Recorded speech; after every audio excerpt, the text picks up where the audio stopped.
Vikarabad collector దాడి ఘటనపై CM Revanth Reddy స్పందించారు. కలెక్టర్పై దాడిని తీవ్రంగా ఖండించారు ముఖ్యమంత్రి రేవంత్ రెడ్డి.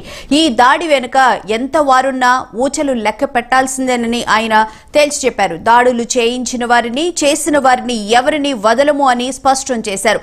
అలాగే రాష్ట్ర కేంద్ర రాజకీయాలతో పాటు ఆంధ్రప్రదేశ్ ముఖ్యమంత్రి చంద్రబాబు గురించి Telangana CM Revanth Reddy interesting comments చేశారు.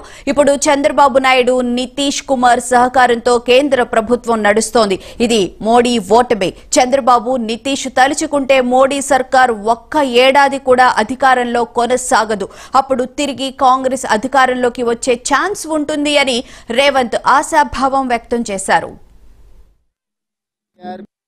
అతను అధికారంలో ఉన్నప్పుడు పాల్పడ్డ అవినీతికి సంబంధించి విచారణ మొదలైంది. ఆ విచారణకు జవాబు చెప్పకుండా ఎదురుదాడి చేయాలనుకుంటుంది.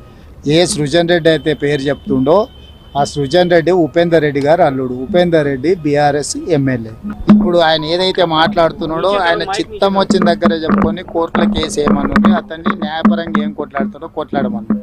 ఇప్పుడు కేవలం ఆయన కుటుంబం దోసుకున్న విషయాలను చర్చ జరగకుండా ఉండడానికి నా మీద ఆరోపణలు చేయాలని అనుకుంటుండు.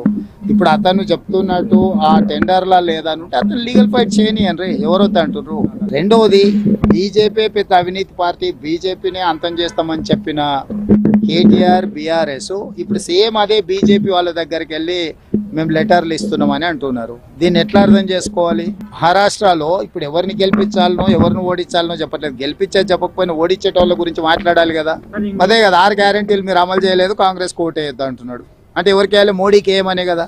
ఇప్పుడు మొదట్లో వాళ్ళు అధికారం కోల్పోయినారు, రెండవసారి డిపాజిట్లు కోల్పోయినారు, మూడవసారి మెదడు కూడా కోల్పోయినారు.